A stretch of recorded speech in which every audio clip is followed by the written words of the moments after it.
ਇਹ Punjabi radio USA ਹੈ। ਪਿਆਰੇ ਸਰੋਤਿਓ, ਮੈਂ ਚੰਡੀਗੜ੍ਹ ਸਟੂਡੀਓ ਤੋਂ ਸੁਸ਼ੀਲ ਦੋਸਾਂਝ ਹਾਜ਼ਰ ਹੋਣ ਜਾ ਰਿਹਾ ਤੁਹਾਡੇ ਲਈ ਪ੍ਰੋਗਰਾਮ ਖਬਰ ਤੇ ਨਜ਼ਰ ਲੈ ਕੇ। ਖਬਰ ਤੇ ਨਜ਼ਰ ਪ੍ਰੋਗਰਾਮ 'ਚ ਅਸੀਂ ਅੱਜ 3-4 ਗੱਲਾਂ ਦੇ ਵਿੱਚ ਇਹਨਾਂ ਦੇ ਸ਼ਾਮਲ ਹੋਏਗੀ ਇੱਕ ਰਿਪੋਰਟ ਜਿਹੜੀ ਹੈ ਉਹ ਤੁਹਾਡੇ ਨਾਲ ਸਾਂਝੀ ਕਰਨੀ ਹੈ। ਸਭ ਤੋਂ ਪਹਿਲਾਂ ਅਸੀਂ ਤੁਹਾਡੇ ਨਾਲ ਗੱਲ ਸਾਂਝੀ ਕਰਨੀ ਚਾਹੁੰਦੇ ਹਾਂ ਥੋੜ੍ਹੀ ਵਿਸਥਾਰ 'ਚ ਕਿ ਸ਼੍ਰੀ ਗੁਰੂ ਨਾਨਕ ਦੇਵ ਜੀ ਦੇ 550ਵੇਂ ਪ੍ਰਕਾਸ਼ ਪੁਰਬ ਨੂੰ ਮਨਾਉਣ ਵਾਸਤੇ ਸਾਰੇ ਸੰਸਾਰ ਦੇ ਵਿੱਚ ਵੀ ਗੁਰੂ ਨਾਨਕ ਲੇਵਾ ਜਿਹੜੇ ਲੋਕ ਨੇ ਉਹ ਕੰਮ ਕਰ ਰਹੇ ਨੇ, ਕਾਰਜ ਕਰ ਰਹੇ ਨੇ। ਦੇਸ਼ ਭਰ ਦੇ ਵਿੱਚ ਵੀ 550ਵਾਂ ਪ੍ਰਕਾਸ਼ ਉਤਸਵ ਮਨਾਇਆ ਜਾ ਰਿਹਾ, ਪਰ ਪੰਜਾਬ ਵਿੱਚ ਵਿਸ਼ੇਸ਼ ਤੌਰ ਦੇ ਉੱਤੇ ਤੇ ਵਿਸ਼ੇਸ਼ ਤੌਰ ਤੇ ਡੇਰਾ ਬਾਬਾ ਨਾਨਕ ਦੇ ਵਿੱਚ ਪ੍ਰਕਾਸ਼ ਪੁਰਬ ਨੂੰ ਮਨਾਉਣ ਵਾਸਤੇ ਬਹੁਤ ਵਿਸਥਾਰਤ ਪ੍ਰਬੰਧ ਕੀਤੇ ਗਏ ਨੇ। ਸ਼ੁਰੂ 'ਚ ਹੀ ਅਸੀਂ ਇਹ ਇੱਕ ਡਿਟੇਲ ਰਿਪੋਰਟ ਤੁਹਾਡੇ ਨਾਲ ਸਾਂਝੀ ਕਰਨੀ ਹੈ ਅੱਜ ਦੇ ਖਬਰ ਤੇ ਨਜ਼ਰ ਪ੍ਰੋਗਰਾਮ ਦੇ ਵਿੱਚ। ਡੇਰਾ ਬਾਬਾ ਨਾਨਕ ਤੋਂ ਜਿਹੜੀਆਂ ਖਬਰਾਂ ਆ ਰਹੀਆਂ ਨੇ, ਸ਼੍ਰੀ ਗੁਰੂ ਨਾਨਕ ਦੇਵ ਜੀ ਦੇ 550ਵੇਂ ਪ੍ਰਕਾਸ਼ ਪੁਰਬ ਨੂੰ ਸਮਰਪਿਤ ਨਵੰਬਰ ਮਹੀਨੇ ਵਿੱਚ 1 ਤੋਂ ਲੈ ਕੇ 15 ਤੱਕ ਜਿਹੜੇ ਸਮਾਗਮ ਕੀਤੇ ਜਾ ਰਹੇ ਨੇ, ਉਹਦੇ ਕਰਕੇ ਬਹੁਤ ਵੱਡੇ ਪ੍ਰਬੰਧ ਕੀਤੇ ਗਏ ਨੇ। ਡੇਰਾ ਬਾਬਾ ਨਾਨਕ ਨੂੰ 9 ਸੈਕਟਰਾਂ 'ਚ ਵੰਡ ਦਿੱਤਾ ਗਿਆ ਤਾਂ ਜੋ ਆਉਣ ਵਾਲੀ ਸੰਗਤ ਜਿਹੜੀ ਹੈ ਉਹਨਾਂ ਨੂੰ ਸਾਰੀਆਂ ਸਹੂਲਤਾਂ ਜਿਹੜੀਆਂ ਹਾਸਲ ਹੋ ਸਕਣ। ਕਿਹੜੀਆਂ ਸਹੂਲਤਾਂ ਉੱਥੇ ਹੋਣਗੀਆਂ, ਕਿਵੇਂ ਉਹ ਸਾਰਾ ਡਿਜ਼ਾਈਨ ਕੀਤਾ ਗਿਆ ਹੈ, ਇਹਦੇ ਬਾਰੇ ਬਕਾਇਦਾ SDM ਡੇਰਾ ਬਾਬਾ ਨਾਨਕ ਗੁਰਸਿਮਰਤ ਸਿੰਘ ਢਿੱਲੋਂ ਹੋਰਾਂ ਨੇ ਬਕਾਇਦਾ ਇੱਕ ਪ੍ਰੈਸ ਕਾਨਫਰੰਸ ਕਰਕੇ ਵੀ ਡਿਟੇਲਡ ਜਾਣਕਾਰੀ ਦਿੱਤੀ ਹੈ। ਉਹਨਾਂ ਮੁਤਾਬਕ ਡੇਰਾ ਬਾਬਾ ਨਾਨਕ ਨੂੰ 9 ਸੈਕਟਰਾਂ 'ਚ ਵੰਡਿਆ ਗਿਆ ਹੈ, ਜਿਹਦੇ 'ਚ ਪਹਿਲੇ ਸੈਕਟਰ 'ਚ ਪੰਡਾਲ ਹੈ, ਮੈਡੀਕਲ ਸਹੂਲਤਾਂ ਨੇ, ਅਸਿਸਟੈਂਟ ਬੂਥ ਨੇ, ਐਂਬੂਲੈਂਸ ਹੈ, ਨਾਲ ਦੀ ਨਾਲ ਹੋਰ ਸਾਰੇ ਪ੍ਰਬੰਧ ਨੇ ਤੇ ਪੀਣ ਦੇ ਪਾਣੀ ਦਾ ਪੂਰਾ ਪ੍ਰਬੰਧ ਕੀਤਾ ਗਿਆ ਹੈ। ਹੈਲਪ ਡੈਸਕ ਜਿਹੜੀ ਬਕਾਇਦਾ ਉੱਥੇ ਲਾਈ ਗਈ ਹੈ, ਫਾਇਰ ਟੈਂਡਰ ਦੀ ਪ੍ਰਬੰਧ ਵੀ ਹੈਗੇ ਆ। ਸੈਕਟਰ 2 ਜਿਹੜਾ ਬਣਾਇਆ ਗਿਆ ਉਹ 'ਚ ਟੈਂਟ ਸੈਕਟਰ ਹੈ, ਉਹ ਬਾਕੀ ਸਹੂਲਤਾਂ ਪਹਿਲੇ ਸੈਕਟਰ ਵਾਂਗ ਇਹਦੇ 'ਚ ਹੋਣੀਆਂ। ਸੈਕਟਰ 3 'ਚ ਪਾਰਕਿੰਗ ਦੀ ਵਿਵਸਥਾ ਹੈ, ਲੰਗਰ ਆਦਿ ਤੋਂ ਇਲਾਵਾ ਜਿਹੜੇ ਪਹਿਲੇ ਸੈਕਟਰ ਵਾਂਗ ਹੀ ਸਾਰੀ ਸਹੂਲਤਾਂ ਇੱਥੇ ਹੋਣੀਆਂ। ਸੈਕਟਰ 4 ਜਿਹੜਾ ਡੇਰਾ ਬਾਬਾ ਨਾਨਕ 'ਚ ਬਣਾਇਆ ਗਿਆ ਉਹਦੇ 'ਚ ਪਾਰਕਿੰਗ ਹੈ। ਸੈਕਟਰ 5 ਦੇ ਵਿੱਚ ਤੇ 6 ਦੇ ਵਿੱਚ ਵੀ ਬਾਕੀ ਸਾਰੀਆਂ ਸਹੂਲਤਾਂ ਹੈਗੀਆਂ। ਸੈਕਟਰ 7 'ਚ ਪਾਰਕਿੰਗ ਏਰੀਆ ਹੈ ਤੇ 3 ਸੈਕਟਰ ਵਰਗੀਆਂ ਸਾਰੀਆਂ ਸਹੂਲਤਾਂ ਇੱਥੇ ਵੀ ਹੈ। ਸੈਕਟਰ 8 ਜਿਹੜਾ ਡੇਰਾ ਬਾਬਾ ਨਾਨਕ 'ਚ ਬਣਾਇਆ ਗਿਆ ਕੋਰੀਡੋਰ ਦੇ ਨੇੜੇ, ਜਿਹੜਾ ਕੋਰੀਡੋਰ ਬਣਾਇਆ ਗਿਆ, ਲਾਂਘਾ ਜਿਹੜਾ ਬਣਾਇਆ ਜਾ ਰਿਹਾ ਉਹਦੇ ਨੇੜੇ ਇੱਕ ਪੰਡਾਲ ਲੱਗਣਾ ਹੈ। ਸੈਕਟਰ 9 'ਚ ਸਿਟੀ ਏਰੀਆ ਬਣਾ ਦਿੱਤਾ ਗਿਆ ਹੈ ਤੇ ਲੰਗਰ ਵੀ ਉੱਥੇ ਬਕਾਇਦਾ ਹੋਏਗਾ, ਬਾਕੀ ਸਹੂਲਤਾਂ ਵੀ ਉੱਥੇ ਹੋਣਗੀਆਂ। ਸੈਕਟਰ 9 'ਚ ਇੱਕ ਨੋਡਲ ਅਫਸਰ ਨੂੰ ਵੀ ਲਾਇਆ ਗਿਆ ਹੈ। ਉੱਥੇ ਸੁਰੱਖਿਆ ਦੇ ਮੱਦੇਨਜ਼ਰ 5000 ਦੇ ਕਰੀਬ ਜਿਹੜੇ ਪੁਲਿਸ ਮੁਲਾਜ਼ਮ ਤਾਇਨਾਤ ਕੀਤੇ ਜਾ ਰਹੇ ਨੇ ਤੇ ਜੇ ਮੀਂਹ ਆ ਜਾਂਦਾ ਹੈ ਤੇ ਉਹਦੇ ਤੋਂ ਬਚਣ ਵਾਸਤੇ ਖਾਸ ਪ੍ਰਬੰਧ ਉੱਥੇ ਕੀਤੇ ਗਏ ਨੇ। ਤੇ ਉਂਝ ਵੀ ਜਿਹੜੀ ਟੈਂਟ ਸਿਟੀ ਜਿਹੜੀ ਬਣਾਈ ਗਈ ਹੈ ਉਹ 'ਚ ਜਿਹੜੇ ਟੈਂਟ ਲਾਏ ਗਏ ਨੇ ਉਹ ਸਾਰੇ ਵਾਟਰਪ੍ਰੂਫ ਨੇ ਤੇ ਸੈਕਟਰਾਂ ਦੇ ਵੱਖ-ਵੱਖ ਸੈਕਟਰਾਂ ਦੇ ਵਿੱਚ ਕੁੱਲ 40 ਬੱਸਾਂ ਸ਼ਰਧਾਲੂਆਂ ਵਾਸਤੇ ਲਾ ਦਿੱਤੀਆਂ ਗਈਆਂ ਨੇ, ਯਾਨੀ ਪਰ ਸੈਕਟਰ 8 ਬੱਸਾਂ ਉੱਥੇ ਹੋਣਗੀਆਂ ਤੇ ਉਹ ਸ਼ਰਧਾਲੂਆਂ ਨੂੰ ਵੱਖ-ਵੱਖ ਇਲਾਕਿਆਂ 'ਚ ਲੈ ਕੇ ਜਾਣਗੀਆਂ। ਮੁਫਤ ਵਿੱਚ ਉਹ ਸਫ਼ਰ ਹੋਏਗਾ। ਤੇ ਜਦ ਇਹ ਪੁੱਛਿਆ ਗਿਆ ਵੀ ਟੈਂਟ ਸਿਟੀ 'ਚ ਰਹਿਣ ਵਾਲੇ ਜਿਹੜੇ ਸ਼ਰਧਾਲੂ ਆ ਉਹਨਾਂ ਤੋਂ ਕੀ ਕੋਈ ਚਾਰਜਸ ਵੀ ਲਏ ਜਾਣਗੇ, ਤਾਂ ਦੱਸਿਆ ਗਿਆ ਕਿ ਹਾਲੇ ਸਪਸ਼ਟ ਨਹੀਂ ਹੈ ਵੀ ਉਹਦੇ ਕੋਈ ਚਾਰਜਸ ਹੋਣਗੇ, ਪਰ ਬੱਸ ਸੇਵਾ ਜਿਹੜੀ ਆ ਬਿਲਕੁਲ ਮੁਫਤ ਹੋਏਗੀ।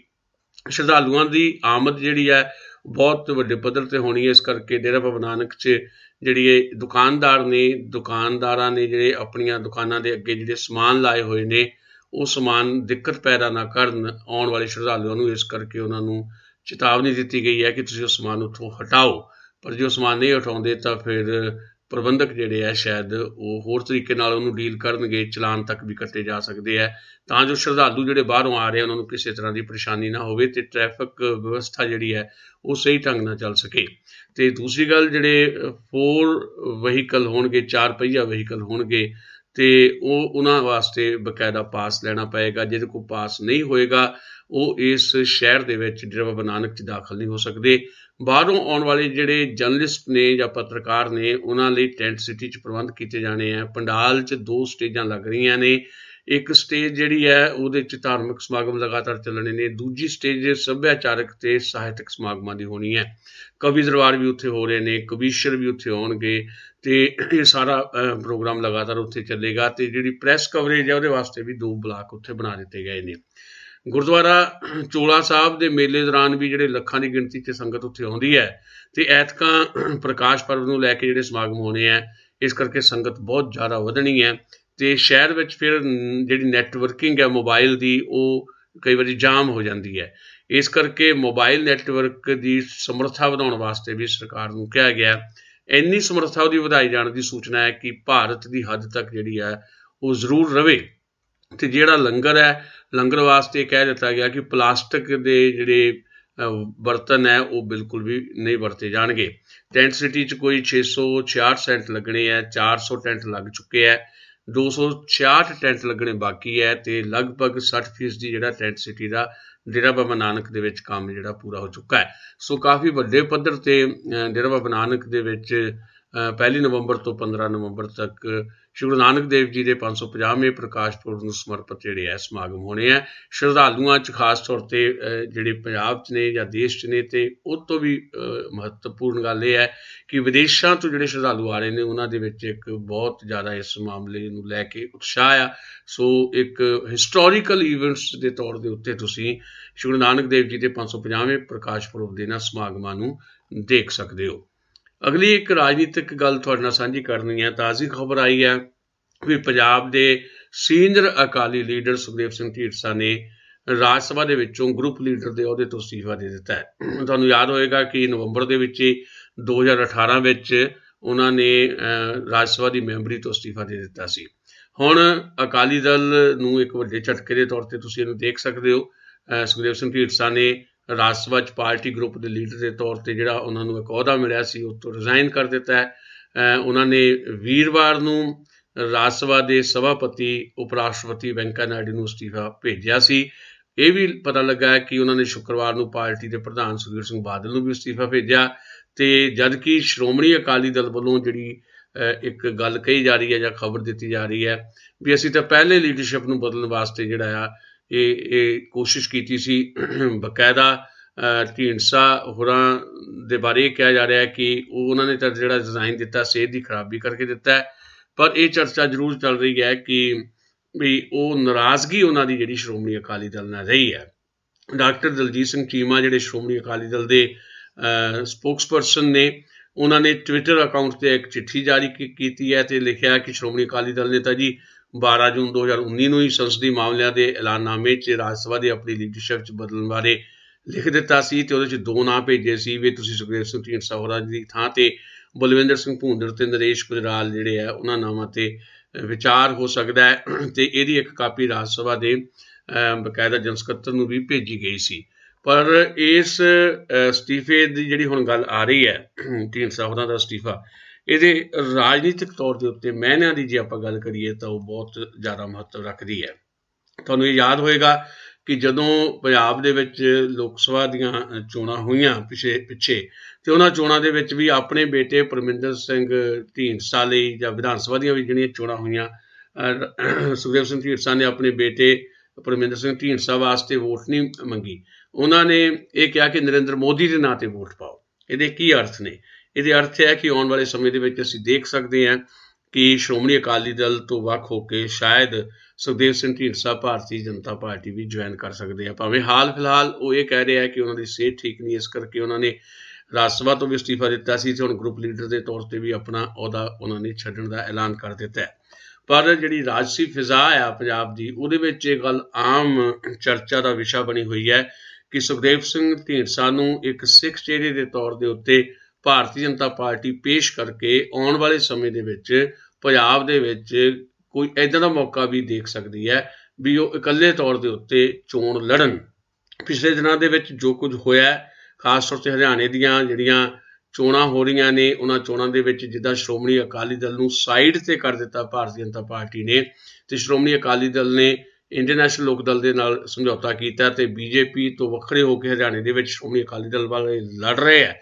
ਤੇ ਬਕਾਇਦਾ ਮਨੋਹਰ ਖੱਟਰ ਨੇ ਜਿਸ ਕਿਸਮ ਦਾ ਬਿਆਨ ਦਿੱਤਾ ਸੀ ਵੀ ਅਕਾਲੀ ਦਲ ਵਾਲੇ ਜਿਹੜੇ ਸਾਡੇ ਪਿੱਛੇ ਘੁੰਮਦੇ ਰਹੇ ਆ, ਪਰ ਉਹਨਾਂ ਦੀ ਹੈਸੀਅਤ 1 ਜਾਂ 2 ਸੀਟਾਂ ਤੋਂ ਵੱਧ ਨਹੀਂ, ਉਹ ਵੀ ਸਾਡੇ ਨਾਲ ਰਲ ਕੇ ਜੇ ਉਹ ਪੰਜਾਬ ਦੇ ਪਾਣੀਆਂ ਦੇ ਇਸ਼ੂ ਦੇ ਉੱਤੇ ਭਾਰਤੀ ਜਨਤਾ ਪਾਰਟੀ ਦਾ ਜਿਹੜਾ ਇੱਕ ਮੰਨਣਾ ਆ ਵੀ ਪਾਣੀਆਂ ਦਾ ਜਿਹੜਾ ਮਸਲਾ ਹਰਿਆਣੇ ਤੇ ਪੰਜਾਬ ਦਾ, ਹਰਿਆਣੇ ਨੂੰ ਪਾਣੀ ਦੇਣ ਦੇ ਮਸਲੇ ਤੇ ਸ਼੍ਰੋਮਣੀ ਅਕਾਲੀ ਦਲ ਪੰਜਾਬ ਦੀ ਗੱਲ ਜਿਹੜੀ ਕਰ ਰਿਹਾ ਉਹਨੂੰ ਛੱਡ ਦੇਵੇ ਤੇ ਪਾਣੀਆਂ ਦੇ ਇਸ਼ੂ ਦੇ ਉੱਤੇ ਭਾਰਤੀ ਜਨਤਾ ਪਾਰਟੀ ਨਾਲ ਸਟੈਂਡ ਕਰ ਜਾਵੇ, ਤਾਂ ਅਸੀਂ ਮਨੋਹਰ ਖੱਟਰ ਨੇ ਕਿਹਾ ਕਿ ਅਸੀਂ ਫਿਰ 1-2 ਸੀਟਾਂ ਉਹਨਾਂ ਨੂੰ ਉੱਦਾਂ ਹੀ ਦੇ ਦਾਂਗੇ। ਇਹ ਗੱਲਾਂ ਜਦੋਂ ਆ ਰਹੀਆਂ ਸੀ ਤੇ ਫਿਰ ਪੰਜਾਬ ਦੀ ਰਾਜਸੀ ਫਿਜ਼ਾ ਦੇ ਵਿੱਚ ਇਹ ਚਰਚਾ ਚੱਲ ਰਹੀ ਸੀ ਬਈ ਸ਼੍ਰੋਮਣੀ ਅਕਾਲੀ ਦਲ ਤੇ ਭਾਰਤੀ ਜਨਤਾ ਪਾਰਟੀ ਦਾ ਪੰਜਾਬ ਦੇ ਵਿੱਚ ਜਿਹੜਾ ਗੱਠਜੋੜ ਪਿਛਲੇ 30 ਸਾਲਾਂ ਤੋਂ ਹੈ ਉਹਦੇ 'ਚ ਤਰੇੜਾਂ ਆਉਣ ਲੱਗ ਪਈਆਂ ਤੇ ਉਹ ਤਰੇੜਾਂ ਇਸ ਹੱਦ ਤੱਕ ਪਹੁੰਚ ਸਕਦੀਆਂ ਕਿ ਭਾਰਤੀ ਜਨਤਾ ਪਾਰਟੀ ਤੇ ਸ਼੍ਰੋਮਣੀ ਅਕਾਲੀ ਦਲ ਦੀ ਜਿਹੜੀ ਇਹ ਦੋਸਤੀ ਆ ਟੁੱਟ ਜਾਏ ਤੇ ਅਗਲੀਆਂ ਵਿਧਾਨ ਸਭਾ ਚੋਣਾਂ ਜਿਹੜੀਆਂ ਪੰਜਾਬ ਦੇ ਵਿੱਚ ਹੋਣੀਆਂ ਉਹਨਾਂ ਚੋਣਾਂ 'ਚ ਸ਼੍ਰੋਮਣੀ ਅਕਾਲੀ ਦਲ ਤੇ ਭਾਰਤੀ ਜਨਤਾ ਪਾਰਟੀ ਵਿਰੋਧੀਆਂ ਵਜੋਂ ਇੱਕ ਦੂਜੇ ਦੇ ਖਿਲਾਫ ਲੜਨ। ਜੇ ਇਹ ਸਥਿਤੀ ਆਉਂਦੀ ਹੈ ਤੇ ਫਿਰ ਲਾਜ਼ਮੀ ਤੌਰ ਦੇ ਉੱਤੇ ਭਾਰਤੀ ਜਨਤਾ ਪਾਰਟੀ ਨੂੰ ਕੁਝ ਇੱਦਾਂ ਦੇ ਚਿਹਰੇ ਚਾਹੀਦੇ ਹੋਣਗੇ ਜਿਹੜੇ ਸਿੱਖ ਚਿਹਰੇ ਹੋਣ ਤਾਂ ਜੋ ਭਾਰਤੀ ਜਨਤਾ ਪਾਰਟੀ ਉਹਨਾਂ ਨੂੰ ਅੱਗੇ ਲਾ ਕੇ ਸ਼੍ਰੋਮਣੀ ਅਕਾਲੀ ਦਲ ਨੂੰ ਨੁਕਸਾਨ ਪਹੁੰਚਾਉਂਦਿਆਂ ਹੋਇਆਂ ਸਿੱਖ ਵੋਟਰ ਜਿਹੜੇ ਹੈ ਉਹਨਾਂ 'ਚ ਸੰਨ ਲਾ ਸਕੇਗੀ ਤੇ ਸ਼੍ਰੋਮਣੀ ਅਕਾਲੀ ਦਲ ਦੇ ਮੁਕਾਬਲੇ ਇੱਕ ਵੱਡੀ ਤਾਕਤ ਦੇ ਤੌਰ ਤੇ ਉੱਭਰ ਸਕੇਗੀ। ਇਹ ਉਹਨਾਂ ਦਾ ਮੰਨਣਾ, ਅਸੀਂ ਨਹੀਂ ਕਹਿ ਰਹੇ। ਦੂਜੀ ਗੱਲ, ਭਾਰਤੀ ਜਨਤਾ ਪਾਰਟੀ ਦੀ ਪੰਜਾਬ ਦੀ ਲੀਡਰਸ਼ਿਪ ਨੇ ਪਿੱਛੇ ਜੇ ਬਕਾਇਦਾ ਚੰਡੀਗੜ੍ਹ 'ਚ ਮੀਟਿੰਗ ਕਰਕੇ ਇਹ ਦਾਅਵਾ ਕੀਤਾ ਸੀ ਵੀ ਜੇ ਅਸੀਂ ਇਕੱਲੇ ਚੋਣ ਲੜਦੇ ਹਾਂ ਪੰਜਾਬ ਦਾ ਅਸੀਂ 85 ਸੀਟਾਂ ਵੀ ਜਿੱਤ ਸਕਦੇ ਹਾਂ।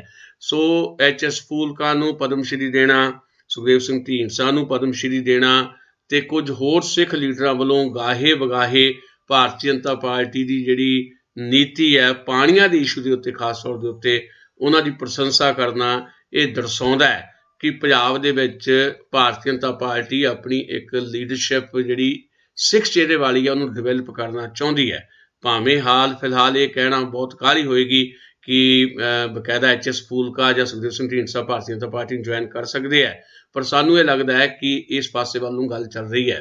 ਗੁਰਦਾਸ ਮਾਨ ਦਾ ਇੱਕ ਰਾਸ਼ਟਰ ਇੱਕ ਭਾਸ਼ਾ ਦੇ ਸੰਕਲਪ ਨੂੰ ਲੈ ਕੇ ਵਿਵਾਦਗ੍ਰਸਤ ਦਿੱਤਾ ਗਿਆ ਬਿਆਨ ਰੇਡੀਓ ਤੇ ਬੋਲੀ ਗਈ ਉਹਨਾਂ ਦੀ ਜਿਹੜੀ ਬੋਲੀ ਸੀ ਕਿ ਹਾਂ ਇੱਕ ਭਾਸ਼ਾ ਹੋਣੀ ਚਾਹੀਦੀ ਆ, ਉਹ ਵੀ ਚਰਚਾ ਦਾ ਵਿਸ਼ਾ ਬਣੀ ਹੋਈ ਹੈ ਕਿ ਕਿਤੇ ਗੁਰਦਾਸ ਮਾਨ ਵੀ ਤਾਂ ਨਹੀਂ ਆਉਣ ਵਾਲੇ ਸਮੇਂ ਦੇ ਵਿੱਚ ਭਾਰਤੀ ਜਨਤਾ ਪਾਰਟੀ ਦੇ ਨਾਲ ਜੁੜਨ ਜਾ ਰਹੇ ਨੇ, ਕੋਈ ਇੱਦਾਂ ਦੀ ਚਰਚਾ ਚੱਲ ਰਹੀ ਹੈ। ਸੋ ਸੁਖਦੇਵ ਸਿੰਘ ਢੀਂਡਸਾ ਦਾ ਅੱਜ ਦਾ ਕਦਮ ਗਰੁੱਪ ਲੀਡਰ ਰਾਜ ਸਭਾ ਦੇ ਤੌਰ ਤੇ ਸੀਗੇ, ਉਹ ਰਾਜ ਸਭਾ 'ਚ ਗਰੁੱਪ ਲੀਡਰ ਦਾ ਅਹੁਦਾ ਛੱਡਣਾ, ਉਹਦੇ ਤੋਂ ਅਸਤੀਫਾ ਦੇਣਾ, ਇਸ ਪਾਸੇ ਵੱਲ ਸੰਕੇਤ ਹੈ ਕਿ ਭਵਿੱਖ ਦੇ ਵਿੱਚ ਉਹ ਭਾਰਤੀ ਜਨਤਾ ਪਾਰਟੀ ਵੱਲ ਵੀ ਦਿਖਾਈ ਦੇ ਸਕਦੇ ਨੇ। ਅਗਲੀ ਇੱਕ ਗੱਲ ਅਸੀਂ ਖਬਰ ਤੇ ਨਜ਼ਰ ਕਰਨਾ ਚਾਹੁੰਦੇ ਹਾਂ ਕਿ ਭਾਵੇਂ ਬੜੇ ਦਾਅਵੇ ਕੀਤੇ ਗਏ ਵੀ ਪੰਜਾਬ ਦੇ ਵਿੱਚੋਂ ਨਸ਼ਾ ਜਿਹੜਾ ਹੈ ਜਾਂ ਡਰੱਗ ਜਿਹੜਾ ਹੈ ਉਹਨੂੰ ਅਸੀਂ ਖਤਮ ਕਰ ਦਿਆਂਗੇ, ਜਦੋਂ ਕੈਪਟਨ ਅਮਰਿੰਦਰ ਸਿੰਘ ਹੋਰੀ ਹਜੇ ਹਕੂਮਤ ਵਿੱਚ ਨਹੀਂ ਸੀ ਆਏ ਤਾਂ ਉਹਨਾਂ ਨੇ ਬਕਾਇਦਾ ਗੁਟਕਾ ਸਾਹਿਬ ਦੀ ਸਹੁੰ ਖਾ ਕੇ ਜਨਤਕ ਕਰ ਗਿਆ ਸੀ ਕਿ 4 ਹਫ਼ਤਿਆਂ 'ਚ ਪੰਜਾਬ 'ਚੋਂ ਨਸ਼ਾ ਖਤਮ ਕਰ ਦਿੱਤਾ ਜਾਏਗਾ। ਹੁਣ ਉਹੀ ਕੈਪਟਨ ਅਮਰਿੰਦਰ ਸਿੰਘ ਇਹ ਕਹਿਣ ਤੇ ਆ ਗਏ ਕਿ ਜਿਹੜੇ 5-4 ਸੂਬੇ ਆ ਉਹਨਾਂ ਦੀ ਸਾਂਝੀ ਨੀਤੀ ਤੇ ਕੇਂਦਰ ਸਰਕਾਰ ਦੇ ਸਹਿਯੋਗ ਦੇ ਨਾਲ ਹੀ ਨਸ਼ਿਆਂ ਤੇ ਕਾਬੂ ਪਾਇਆ ਜਾ ਸਕਦਾ ਹੈ। ਬਹੁਤ ਸਾਰੇ ਲੋਕ ਫੜੇ ਜਾ ਰਹੇ ਨੇ, ਬਹੁਤ ਸਾਰੇ ਡਰੱਗ ਡੀਲਰ ਫੜੇ ਜਾ ਰਹੇ ਨੇ, ਪਰ ਹਾਲੇ ਵੀ ਵੱਡੇ ਮਗਰਮੱਛ ਜਿਹੜੇ ਆ ਉਹ ਪਹੁੰਚ ਤੋਂ ਦੂਰ ਨੇ। ਲੁਧਿਆਣੇ ਦੀ ਇੱਕ ਖਾਸ ਰਿਪੋਰਟ ਸਾਡੇ ਸਾਹਮਣੇ ਆਈ ਹੈ। ਲੁਧਿਆਣਾ ਜਿਹੜਾ ਹੈ ਉਹ ਹੱਬ ਬਣਦਾ ਜਾ ਰਿਹਾ ਡਰੱਗ ਦਾ। ਦੱਸਿਆ ਗਿਆ ਹੈ ਕਿ ਲੁਧਿਆਣੇ 'ਚ 1000 ਡਰੱਗ ਸਮਗਲਰ ਨੇ, 1000।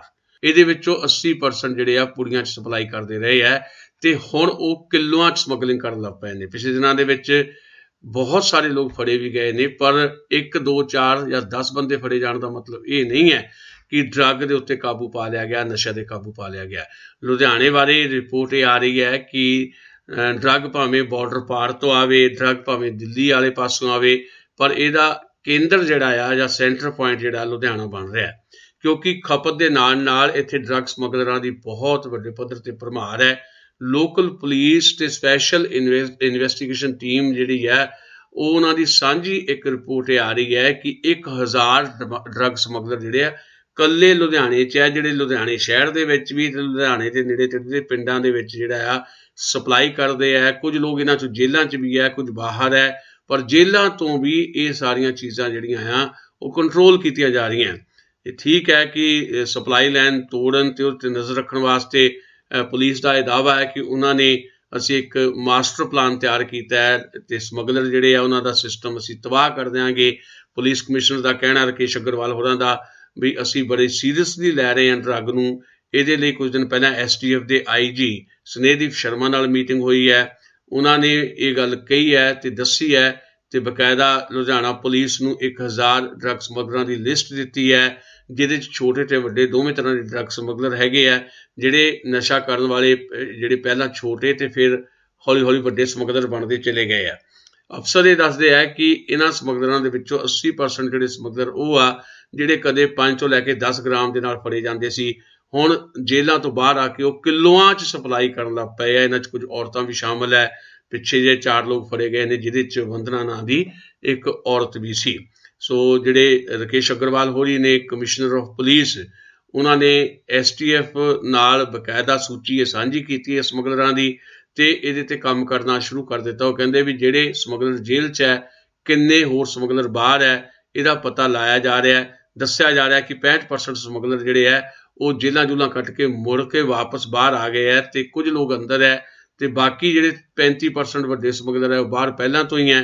ਤੇ ਜਿਹੜੇ ਹੁਣ ਬਾਹਰ ਆ ਗਏ ਉਹ ਕੀ ਕਰ ਰਹੇ ਆ, ਉਹ ਕਿੱਦਾਂ ਘਰ ਦਾ ਆਪਣਾ ਖਰਚਾ ਚਲਾ ਰਹੇ ਆ, ਜੇ ਕੋਈ ਕੰਮ ਨਹੀਂ ਕਰ ਰਹੇ ਤਾਂ ਉਹਨਾਂ ਦੇ ਘਰ ਕਿਵੇਂ ਚੱਲ ਰਹੇ ਆ, ਉਹਨਾਂ ਨੂੰ ਨਸ਼ੇ ਦੀ ਸਪਲਾਈ ਕਰਨ ਵਾਲੇ ਕੌਣ ਲੋਕ ਨੇ, ਇਹਦੇ ਤੇ ਪੁਲਿਸ ਕਹਿ ਰਹੀ ਹੈ ਕਿ ਸਾਡੀ ਨਜ਼ਰ ਹੈ, ਤੇ ਜੇ ਕਿਸੇ ਦੀ ਕੋਈ ਵੀ ਐਕਟੀਵਿਟੀ ਜਿਹੜੀ ਹੈ ਉਹ ਸ਼ੱਕੀ ਲੱਗਦੀ ਹੈ ਤਾਂ ਉਹਦੇ ਖਿਲਾਫ ਤੁਰੰਤ ਪਰਚਾ ਕਰਕੇ ਉਹਨਾਂ ਨੂੰ ਜੇਲ੍ਹ 'ਚ ਭੇਜਿਆ ਜਾਊਗਾ।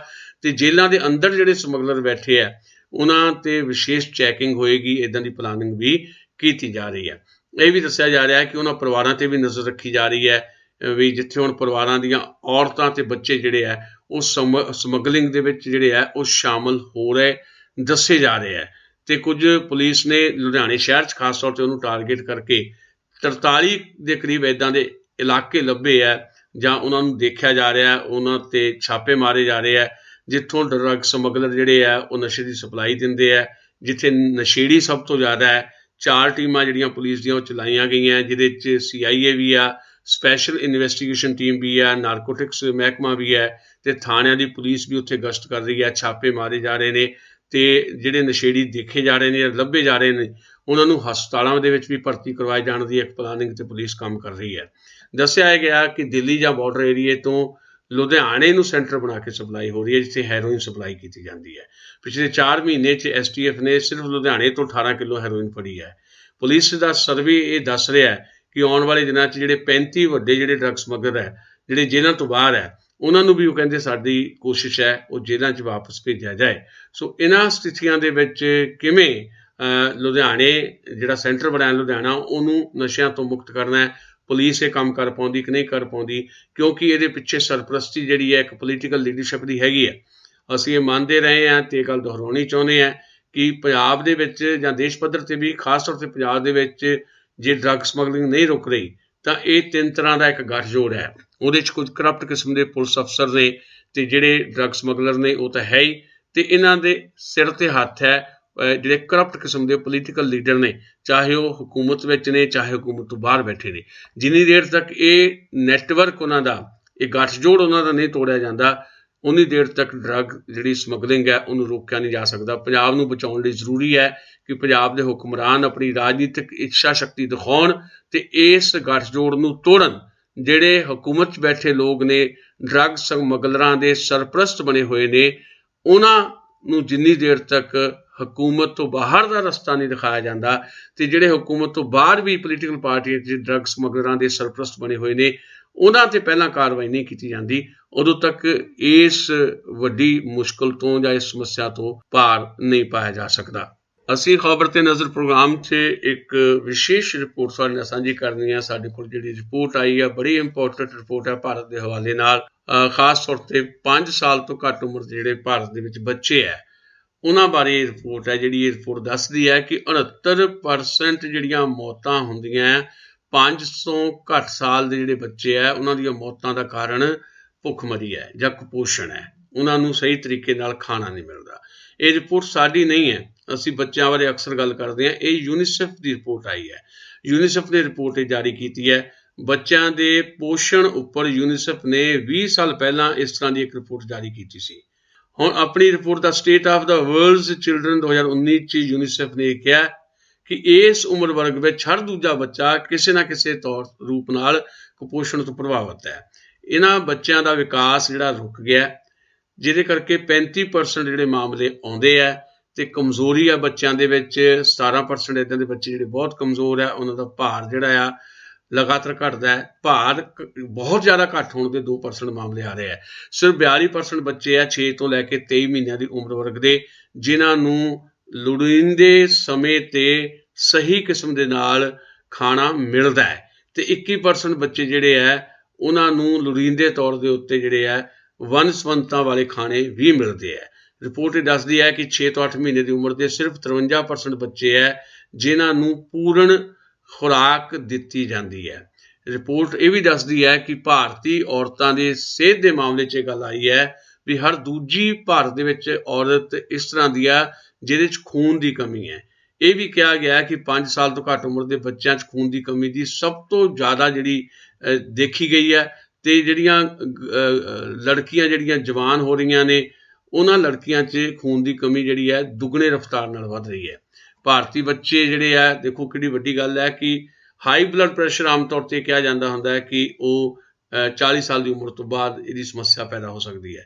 ਭਾਰਤੀ ਬੱਚਿਆਂ 'ਚ ਹੀ ਇਹ ਹਾਈ ਬਲੱਡ ਪ੍ਰੈਸ਼ਰ ਦਿਖਾਈ ਦੇ ਰਿਹਾ। ਕਿਡਨੀ ਵਰਗਾ ਰੋਗ ਜਾਂ ਬਿਮਾਰੀ ਬੱਚਿਆਂ 'ਚ ਦਿਖਾਈ ਦੇ ਰਹੀ ਹੈ। ਸ਼ੂਗਰ ਵਰਗੀਆਂ ਬਿਮਾਰੀਆਂ ਜਿਹੜੀਆਂ ਆ ਉਹ ਦਿਖਾਈ ਦੇ ਰਹੀਆਂ ਜਿਹੜੀਆਂ ਬਾਲਗਾਂ 'ਚ ਹੁੰਦੀਆਂ। ਸ਼ੂਗਰ ਜਿਹੜੀ ਹੈ ਉਹ ਜਿਹੜੀ ਉਮਰ ਵੱਧਦੀ ਜਿਹੜੀ ਹੈ ਜਦੋਂ 40 ਤੋਂ 50 ਸਾਲ ਦੀ ਉਮਰ 'ਚ ਬੰਦਾ ਆਉਂਦਾ ਆ ਤਾਂ ਉਦੋਂ ਸ਼ੂਗਰ ਜਿਹੜੀ ਆ ਹਮਲਾ ਕਰਦੀ ਹੈ। ਪਰ ਇਹ ਤਾਂ ਭਾਰਤੀ ਬੱਚਿਆਂ 'ਚ ਵੀ ਦਿਖਾਈ ਦੇਣ ਲੱਗ ਪਈ ਹੈ। ਰਿਪੋਰਟ 'ਚ ਜਿਹੜੇ ਅੰਕੜੇ ਆਏ 'ਚ ਗੱਲ ਦੱਸੀ ਗਈ ਵੀ 5 ਸਾਲ ਤੋਂ ਘੱਟ ਉਮਰ ਦੇ ਜਿਹੜੇ ਬੱਚੇ ਹੈ ਉਹਨਾਂ 'ਚ ਕਿਉਂਕਿ ਕੁਪੋਸ਼ਣ ਦੀ ਸਮੱਸਿਆ ਹੈ ਤੇ ਜਿਹੜੇ ਪੋਸ਼ਕ ਤੱਤ ਹੁੰਦੇ ਆ ਜਿਹੜੀ ਜ਼ਰੂਰਤ ਹੁੰਦੀ ਹੈ ਉਹਨਾਂ ਨੂੰ ਉਹਨਾਂ ਦੀ ਬੋਡੀ ਨੂੰ ਉਹ ਬਹੁਤ ਘੱਟ ਮਿਲਦੇ ਆ ਜਿਹਦੇ ਕਰਕੇ ਉਹਨਾਂ ਨੂੰ ਇਹ ਬਿਮਾਰੀਆਂ ਮਿਲ ਰਹੀਆਂ ਨੇ। 5 ਸਾਲ ਤੋਂ ਘੱਟ ਉਮਰ ਦੇ ਹਰ 5ਵੇਂ ਬੱਚੇ 'ਚ ਵਿਟਾਮਿਨ ਏ ਦੀ ਕਮੀ ਹੈ। ਹਰ ਤੀਜੇ ਬੱਚੇ 'ਚੋਂ ਇੱਕ ਬੱਚਾ ਜਿਹੜਾ ਆ ਉਹ ਵਿਟਾਮਿਨ B12 ਦੀ ਕਮੀ ਉਹਦੇ 'ਚ ਹੈਗੀ ਹੈ। ਹਰ 5 ਵਿੱਚੋਂ 2 ਬੱਚੇ ਜਿਹੜੇ ਆ ਉਹ ਖੂਨ ਦੀ ਕਮੀ ਨਾਲ ਪੀੜਤ ਹੈ। ਰਿਪੋਰਟ ਇਹ ਵੀ ਦੱਸਦੀ ਹੈ ਕਿ ਜਿਹੜੀ ਪੋਸ਼ਣ ਦੀ ਇੱਕ ਮੁਹਿੰਮ ਚਲਾਈ ਹੋਈ ਹੈ ਸਾਰਿਆਂ ਨੂੰ ਖਾਣਾ ਦੇਣ ਦੀ ਮੁਹਿੰਮ ਕੌਮੀ ਪੋਸ਼ਣ ਮਿਸ਼ਨ ਇਹ ਪੂਰੇ ਭਾਰਤ ਦੇ ਵਿੱਚ ਕੋਸ਼ਿਸ਼ ਤਾਂ ਇਹ ਕਰਦੇ ਆ ਪਰ ਬਿਹਤਰ ਕੁਝ ਨਹੀਂ ਕਰ ਪਾਏ।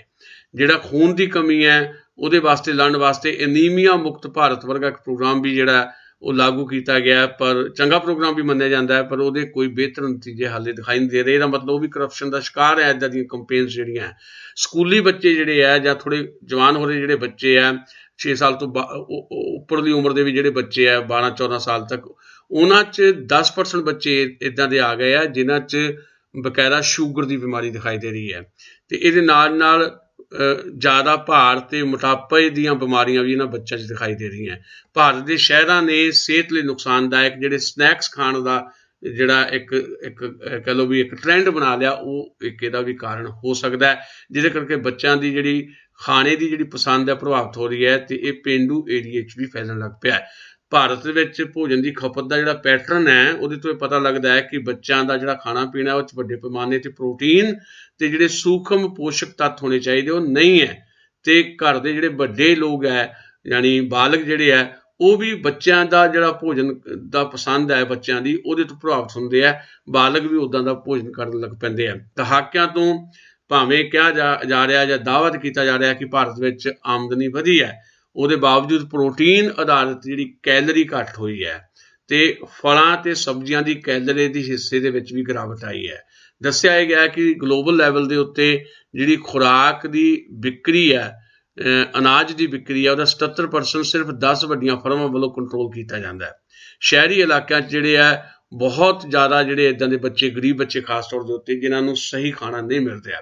ਗਲੋਬਲ ਲੈਵਲ ਤੇ ਇਸ ਸਮੱਸਿਆ ਦੇ ਬਾਰੇ 'ਚ ਇਸ ਰਿਪੋਰਟ 'ਚ ਗੱਲ ਆਈ ਹੈ ਕਿ ਔਸਤਨ 5 ਸਾਲ ਤੋਂ ਘੱਟ ਉਮਰ ਦੇ 3 ਬੱਚਿਆਂ ਵਿੱਚੋਂ 1 ਜਾਂ 20 ਕਰੋੜ ਬੱਚੇ ਜਾਂ ਤਾਂ ਉਹ ਕੁਪੋਸ਼ਣ ਦਾ ਸ਼ਿਕਾਰ ਹੈ ਦੁਨੀਆ ਭਰ ਦੇ ਵਿੱਚ ਜਾਂ ਜ਼ਿਆਦਾ ਭਾਰ ਦੇ ਸ਼ਿਕਾਰ ਹੈ। ਰਿਪੋਰਟ ਇਹ ਵੀ ਦੱਸਦੀ ਹੈ ਕਿ 6 ਮਹੀਨੇ ਤੇ 2 ਸਾਲ ਦੀ ਉਮਰ ਵਰਗ ਦੇ ਜਿਹੜੇ 3 ਬੱਚਿਆਂ ਵਿੱਚੋਂ 2 ਬੱਚਿਆਂ ਨੂੰ ਉਹ ਭੋਜਨ ਨਹੀਂ ਦਿੱਤਾ ਜਾਂਦਾ ਜਿਸ ਭੋਜਨ ਨਾਲ ਉਹਨਾਂ ਦੇ ਸਰੀਰ ਦਾ ਵਿਕਾਸ ਹੋਵੇ ਜਾਂ ਉਹਨਾਂ ਦਾ ਦਿਮਾਗ ਜਿਹੜਾ ਹੈ ਵਿਕਸਿਤ ਹੋਵੇ।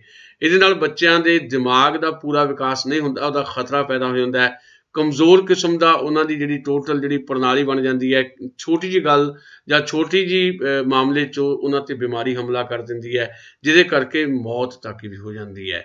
ਸੋ ਇਹ ਸੀ ਉਹ ਰਿਪੋਰਟ ਜਿਹੜੀ ਰਿਪੋਰਟ ਬੜੀ ਡਰਾਉਂਦੀ ਹੈ ਵੀ ਭਾਰਤ 'ਚ ਦੁਨੀਆ ਭਰ ਦੇ ਵਿੱਚ ਸਮੱਸਿਆ ਪਰ ਭਾਰਤ ਦੇ ਵਿੱਚ ਵਿਸ਼ੇਸ਼ ਤੌਰ ਦੇ ਉੱਤੇ ਬੱਚਿਆਂ ਦੇ ਵਿੱਚ 6 ਸਾਲ ਦੀ ਉਮਰ ਤੱਕ ਖੂਨ ਦੀ ਕਮੀ ਹੈ ਉਹਨਾਂ ਨੂੰ ਸਹੀ ਭੋਜਨ ਨਹੀਂ ਮਿਲ ਰਿਹਾ ਉਹਨਾਂ 'ਚ ਬਲੱਡ ਪ੍ਰੈਸ਼ਰ ਦੀ ਪ੍ਰੋਬਲਮ ਹੈ ਉਹਨਾਂ 'ਚ ਸ਼ੂਗਰ ਦੀ ਪ੍ਰੋਬਲਮ ਹੈ ਉਹਨਾਂ ਦੀ ਅੱਖਾਂ ਨੂੰ ਪ੍ਰੋਬਲਮ ਆ ਰਹੀ ਹੈ ਜਾਣੀ ਉਹਨਾਂ ਦੇ ਟੋਟਲ ਸਰੀਰ ਨੂੰ ਜਿਸ ਚੀਜ਼ ਦੀ ਜ਼ਰੂਰਤ ਹੈ ਉਹ ਤੱਤ ਨਹੀਂ ਮਿਲਦੀ ਜਿਹਦੇ ਕਰਕੇ ਉਹਨਾਂ ਨੂੰ ਵੱਖ-ਵੱਖ ਬਿਮਾਰੀਆਂ ਘੇਰ ਰਹੀਆਂ ਤੇ ਉਹਨਾਂ ਨੂੰ ਮੌਤ ਦੇ ਮੂੰਹ ਵੱਲ ਲੈ ਕੇ ਜਾ ਰਹੀਆਂ।